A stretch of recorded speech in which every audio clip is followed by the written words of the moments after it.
நீங்கள் யூடியூப்பில் motivation video இல்லை இன்ஸ்டாகிராமில் ரீல்ஸில் மோட்டிவேஷன் வீடியோ இல்லை இன்டர்நெட்டில் நீங்கள் இந்த மோட்டிவேஷன் வீடியோஸ்லாம் பார்த்தீங்கன்னா இந்த மோட்டிவேஷன் ரொம்ப டைமுக்கு உங்களுக்கு இருக்காது. அந்த மோட்டிவேஷன் வீடியோ பார்க்கும்போது உங்களுக்கு மோட்டிவேட்டாக இருக்கும். அதுக்கப்புறம் கொஞ்சம் டைமுக்கு உங்களுக்கு அந்த மோட்டிவேஷன் இருக்கும். ரொம்ப டைமுக்கு அந்த மோட்டிவேஷன் உங்கள் கூட இருக்காது. அந்த டைமுக்கு அப்புறம் அந்த மோட்டிவேஷன் காணாம போயிடும். ஏன் உங்களுக்கு அந்த இன்டர்நெட்டில் வீடியோஸ் பார்த்து அந்த கிடைக்கிற மோட்டிவேஷன் லாங் டைமுக்கு இருக்க மாட்டேது, ஏன் ஷார்ட் டைம்லேயே போயிருன்னு கேட்டிங்கன்னா, ஏன்னா அது ரியல் மோட்டிவேஷனே கிடையாது. ஸோ அது ஜஸ்ட் ஒரு டெம்பரரியாக உங்களுக்கு அந்த மியூசிக்னால சில வேர்ட்ஸ்னால உங்களுக்கு கிடைக்கிற டெம்பரரியான மோட்டிவேஷன் அது ரியல் மோட்டிவேஷன் கிடையாது. ஸோ இந்த வீடியோ நான் உங்களுக்கு ரியல் மோட்டிவேஷன் எப்படி வர வைக்கிறது, அது எப்படி நீங்கள் அந்த லாங் டைமுக்கு அந்த ரியல் மோட்டிவேஷன் உங்களுக்குள்ளே இருக்க வைக்கிறது அப்படிங்கிறத இந்த வீடியோ நான் உங்களுக்கு சொல்கிறேன். ஸோ வீடியோவை ஃபுல்லாக பாருங்கள். ஸோ ஃபஸ்ட் நான் உங்களுக்கு மோட்டிவேஷன் எப்படி ஒர்க் ஆகுது அப்படிங்கிறத நான் உங்களுக்கு எக்ஸ்பிளைன் பண்ணுறேன். ஸோ நம்ம ஏதாவது ஒரு விஷயத்தை ஒர்க் பண்ணணும்னா அந்த ஒர்க் பண்ணுறதுக்கு பின்னாடி ஏதாவது ரீசன் இருக்கும். ஸோ ஏதாவது ரீசன் இருந்தால் தான் நம்மளாட்டி அந்த ஒர்க் பண்ண முடியும். எந்த ஒரு ரீசனும் இல்லாமல் நம்மளாட்டி ஒர்க் பண்ண முடியாது. ஸோ நம்மள்ட்ட ஏதாவது ஒர்க் பண்ணணும்னா அந்த ஒர்க் பின்னாடி ஏதாவது ரீசன் இருக்கணும், பர்பஸ் இருக்கணும், ஏதாவது பெனிஃபிட் இருக்கணும். ஸோ அப்போ தான் நம்ம ஒர்க் பண்ணுவோம். சும்மா யாருமே எதுவும் ரீசன் இல்லாமல் எதுவும் பர்பஸே இல்லாமல் நம்ம எந்த ஒரு ஒர்க்கும் பண்ண மாட்டோம். ஸோ ஏதாவது ஒர்க் பண்ணால் ஏதாவது ரீசன் இருக்கணும், ஏதாவது பர்பஸ் இருக்கணும். ஸோ அப்போ தான் நம்மளாட்டி ஒர்க் பண்ண முடியும். ஸோ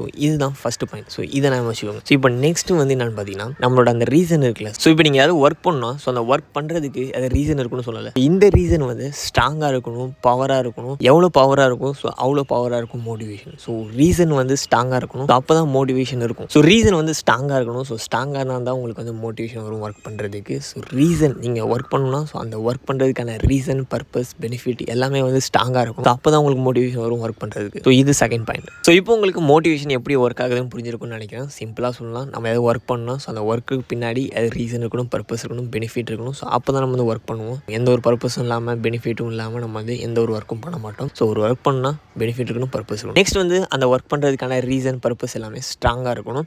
ஸோ இந்த ரீசன் எல்லாத்தையுமே நீங்கள் உங்கள் மைண்டில் எவ்வளோ நேரம் வச்சுருக்கீங்களோ ஸோ அவ்வளோ நேரம் உங்களுக்கு மோட்டிவேஷன் இருந்துக்கிட்டே இருக்கும். ஸோ இங்கே கேமே என்னென்னு பார்த்தீங்கன்னா, ஸோ அந்த ரீசனை நீங்கள் லாங் டைமுக்கு உங்கள் மைண்ட்லேயே வச்சுட்டே இருக்கணும். ஸோ வேறு எந்த ஒரு விஷயமும் அந்த மைண்டில் வர வைக்காமல் ஜஸ்ட் அந்த ரீசன், அந்த பர்பஸ் மட்டும் உங்கள் மைண்ட்லேயே இருந்துகிட்டே இருந்துச்சுன்னா ஸோ உங்களுக்கு மோட்டிவேஷன் இருந்துக்கிட்டே இருக்கும். உங்களுக்கு லாங் டைமுக்கு மோட்டிவேஷன் வேணும்னா கேமே என்னென்னு பார்த்தீங்கன்னா, உங்கள் மைண்டில் இந்த ரீசனை, இந்த பர்பஸை மைண்ட்லேயே வச்சுட்டே இருக்கணும். ஸோ எவ்வளோ நேரம் உங்கள் மைண்ட்லேயே இந்த பர்பஸ், ரீசன் எல்லாமே இருக்கும். ஸோ அவ்வளோ நேரம் உங்களுக்கு இந்த மோட்டிவேஷன் கிடச்சிட்டே இருக்கும். ஸோ அதனால தான் நான் சொன்னேன், பெரிய பர்பஸ் இருக்கணும், ஒரு பவர்ஃபுல்லான பர்பஸ் இருக்கணும். ஸோ அப்போ தான் உங்களாட்டி உங்கள் மைண்ட்லேயே அந்த ரீசனை வச்சுட்டே இருக்க முடியும். ஸோ அப்போ தான் உங்களாட்டி இந்த மோட்டிவேஷனை ரொம்ப நேரத்துக்கு உங்கள் கூட வச்சிருக்க முடியும். ஸோ இப்போ உங்களுக்கு மோட்டிவேஷன் எப்படி ஒர்க் ஆகுது அண்ட் இந்த மோட்டிவேஷனை எப்படி ரொம்ப நேரம் உங்கள் கூட வச்சுக்கிறதுங்கிறது உங்களுக்கு புரிஞ்சிருக்கும். இப்போ நான் உங்களுக்கு ஒரு 3 டிப்ஸ் சொல்கிறேன், எப்படி இந்த மோட்டிவேஷனை ரொம்ப நேரம் உங்கள் கூட வச்சிருக்குது அப்படிங்கிறத சொல்கிறதுக்கு. ஃபர்ஸ்ட் டிப், உங்கள்கிட்ட ரொம்ப நேரம் மோட்டிவேஷன் இருக்குன்னா ஸோ அதுக்கு நீங்கள் என்ன பண்ணால், ரொம்ப நேரம் அந்த ரீசன் என்னன்னு சொல்லி உங்கள் மைண்ட்லேயே நீங்கள் வச்சுக்கணும். ஸோ எவ்வளோ நேரம் உங்கள் மைண்டில் அந்த ரீசன், பர்பஸ் இருக்கும் ஸோ அவ்வளோ நேரம் உங்களுக்கு மோட்டிவேஷன் கிடச்சிட்டே இருக்கும். ஸோ இப்போ நீங்கள் பண்ண வேண்டியது என்னன்னா, ரொம்ப நேரத்துக்கு இந்த ரீசனை, பர்பஸை உங்கள் மைண்ட்லேயே வைக்கணும். அதுக்கு நீங்கள் என்ன பண்ணால், ஸோ வேறு எந்த ஒரு விஷயமும் உங்கள் மைண்டில் வராமல் நீங்கள் பார்த்துக்கணும். வேறு எந்த ஒரு விஷயமும் உங்கள் மைண்டில் அந்த இடத்த பிடிக்க விடாமல் வச்சுக்கணும். ஸோ இதுதான் இப்போ நீங்கள் பண்ணணும். ஸோ அதை எப்படி பண்ணுறதுன்னு கேட்டிங்கன்னா,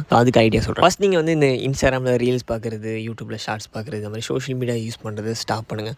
ஃபோன் யூஸ் பண்ணுறதே எவ்வளோ கம்மி பண்ண முடியுமோ கம்மி பண்ணுங்கள். ஃபோன் யூஸ் பண்ணுறதை கம்மி பண்ணிட்டோன்னா ஸோ ஷார்ட் டைமில் வேறு எந்த ஒரு விஷயமும் ஈஸியாக நம்மளை டிஸ்ட்ராக்ட் பண்ணாது. ஸோ ஈஸியாக நம்மளை டிஸ்ட்ராக்ட் பண்ணுற ஒரு விஷயம் என்னென்னு பார்த்தீங்கன்னா, இந்த சோஷியல் மீடியா. ஸோ இதில் நம்மளுக்கு ஷார்ட் டைம் ப்ரெஷர் கொடுத்து ஸோ அது நம்ம மைண்டில் உட்காந்து. ஸோ அதனால் ஸோ உங்களோட ரீசன், பர்பஸ் எல்லாமே உங்கள் மைண்ட்லேயே இருக்கணும். அது எங்கேயும் நவரக்கூடாதுன்னா ஸோ அதுக்கு நீங்கள் சோஷியல் மீடியா யூஸ் பண்ணுறதை கம்மி பண்ணணும். ஸோ அப்போ தான் உங்களாட்டி ரொம்ப நேரத்துக்கு அந்த ரீசன், பர்பஸ் எல்லாத்தையுமே உங்கள் மைண்ட்லேயே இருக்க வைக்க முடியும். ஸோ இது first tip. So second tip என்னென்னு பார்த்தீங்கன்னா, ரைட் பண்ணுங்கள். உங்களோட பர்பஸ் என்ன, உங்களோட ரீசன் என்ன அப்படிங்கிறத ரைட் பண்ணுங்கள். ஸோ ரைட் பண்ணிங்கன்னா அது உங்கள் மைண்டில் வச்சுட்டு இருக்கிறத விட ரைட் பண்ணுறது நல்லது. ஸோ அதுக்கு பவர் இருக்குது. ஸோ அதனால் ரைட் பண்ணுங்கள் உங்களோட ரீசன் என்னங்கிறத. நெக்ஸ்ட் தேர்ட் டிப் என்னன்னா, டெய்லி நீங்கள் அதை ரைட் பண்ணி வச்சுருக்கீங்களா. ஸோ செகண்ட் டிப்பில் சொன்னால ரைட் பண்ண சொல்லி ஸோ அந்த ரைட் பண்ணதை டெய்லி படிங்க. ஸோ டெய்லி காலையில் ஏஞ்சி படிங்க. அண்ட் எப்போப்பெல்லாம் உங்களுக்கு டிமோட்டிவேஷன் ஆகுதோ, எப்போல்லாம் உங்களுக்கு அந்த மோட்டிவேஷன் உங்கள் மைண்டில் இல்லையோ ஸோ அந்த டைம்லலாம் அந்த ரைட் பண்ணி வச்சுருக்கிறத படிங்க. படிச்சிங்கன்னா அது ரீகால் ஆகும். இதை நீங்கள் செல்ஃப் டாக் மாதிரி உங்களுக்குள்ளேயே பேசுங்க. ஸோ இந்த மாதிரி பண்ணும்போது உங்கள் மைண்டில் மறுபடியும் ரீகால் ஆகும், மறுபடியும் அந்த மோட்டிவேஷன் உங்களுக்கு கிடைக்கும். நெக்ஸ்ட் ஃபோர்த் டிப் என்னன்னா, மெடிடேஷன் பண்ணுங்கள். ஸோ மெடிடேஷன் பண்ணுறதுனால உங்கள் மைண்ட் க்ளீனாக இருக்கும், உங்கள் மைண்ட் கிளியராக இருக்கும். மைண்டில் நிறைய டிஸ்ட்ராக்ஷன் இருக்காது. அப்படி இருந்தாலும் அது க்ளீன் ஆயிரும். அண்ட் ஈஸியாக நீங்கள் உங்களுக்கு டிஸ்ட்ராக்ஷன் ஏதாவது வந்தால் கூட அதை உங்களாட்டி கண்ட்ரோல் பண்ண முடியும். ஸோ உங்கள் மைண்ட் உங்கள் கண்ட்ரோலில் இருக்கும். ஸோ அதனால் மெடிடேஷன் பண்ணுங்கள். இந்த வீடியோ நான் சொன்ன விஷயத்தெல்லாம் ஷார்ட்டாக சொல்லலாம். நம்ம ஏதாவது ஒர்க் பண்ணால் ஸோ அந்த ஒர்க்குக்கு பின்னாடி அது ரீசன் இருக்கணும், பர்பஸ் இருக்கணும். ஸோ அப்போ தான் நம்மளாட்டி ஒர்க் பண்ண முடியும். ஆனால் அந்த ரீசன், பர்பஸ் எல்லாமே ஸ்ட்ராங்காக இருக்கணும். எவ்வளோ பவராக இருக்கும், ஸோ எவ்வளோ பவர்ஃபுல்லாக இருக்கும் நம்மளுக்கு மோட்டிவேஷன் கிடைக்கும் ஒர்க் பண்ணுறதுக்கு. ஸோ